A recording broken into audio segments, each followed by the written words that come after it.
Здравствуйте, меня зовут Давыдов Кирилл.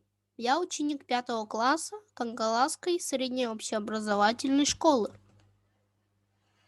Тема моей работы – исследование влияния кикбоксинга на физическое состояние ребенка.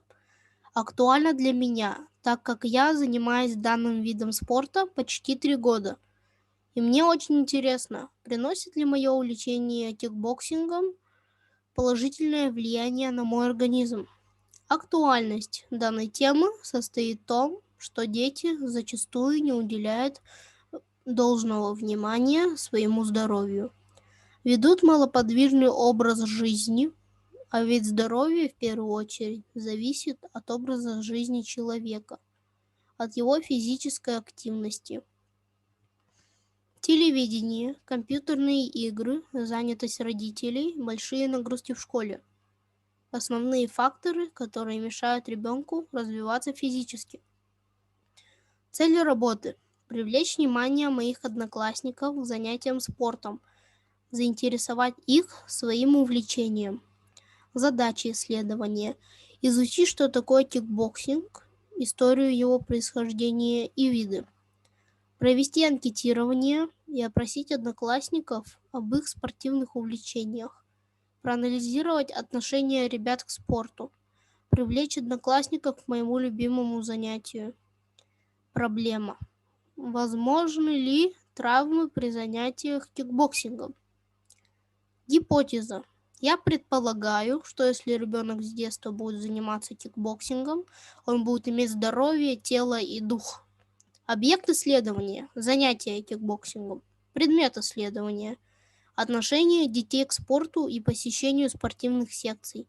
В своей работе я использовал такие методы, как наблюдение, беседа с одноклассниками, анкетирование, анализ. Практическая значимость.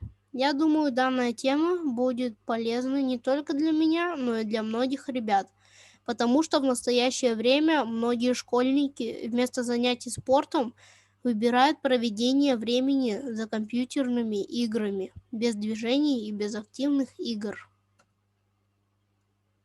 Кикбоксинг. Описание, история, особенности занятий кикбоксингом. Кикбоксинг от английского kick – бить ногой и боксинг – бокс. Вид спорта на основе восточных единоборств. Карате, тэквондо, муай-тай, тайского бокса, ушу и английского бокса. Как и другие виды спорта, кикбоксинг имеет свои правила. По правилам классического кикбоксинга бой ведется в полный контакт на всех уровнях, то есть удары наносятся в полную силу в голову и в корпус, как руками, так и ногами. Наиболее эффективные удары ногами, заимствованные из восточных единоборств в сочетании с боксерской техникой рук, делают кикбоксинг сбалансированной и универсальной системой. Боксерские навыки, связанные с работой в голову и возможность атаковать противника с дальней и средней дистанции, позволяет кикбоксерам успешно противостоять представителям любых единоборств, практикующих ударную технику. Специфика боев, полный контакт, требует от спортсмена особой физической и психологической подготовки. Родиной кикбоксинга является США. Там в конце 1960-х, начале 1970-х годов начали проводиться бои в полный контакт. Приблизительно тогда же появился и сам термин кикбоксинг. Большая популярность кикбоксинга объясняется его зрелищностью, высоким эмоциональным накалом спортивной борьбы и разносторонним воздействием на двигательные и волевые качества человека. Еще с давних времен человеку требовалась сила и ловкость, чтобы охотиться на зверей, участвовать в боях и сражениях. Поэтому во всех уголках земного шара развивались боевые искусства. История кикбоксинга насчитывает не слишком много лет. Начиная от времени первых неуверенных поисков и кончая сегодняшними днями, известно, что многие боевые искусства происходят из Китая, Японии и Кореи. Это ушу, карате, джиу-джитсу и тэквондо. В начале 70-х годов Постепенно утвердилось новое понятие «спортивное карате» или «карате единого стиля», что является не слишком удачным названием. До сих пор среди различных групп и группок спортсменов имеют хождение разных наименований этого вида спорта, которые здесь не рассматриваются.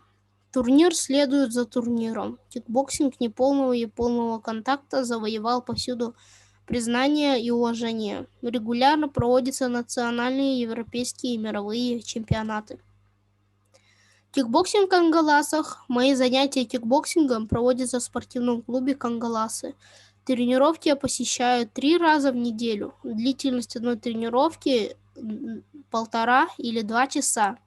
И это время проходит в достаточно интенсивном ритме, без расслабления. Тренер Никита Владимирович всегда дает нам различные виды нагрузок, от простых до достаточно сложных, влияющих на все группы мышц. Анализ физической нагрузки учащихся моего класса в неделю.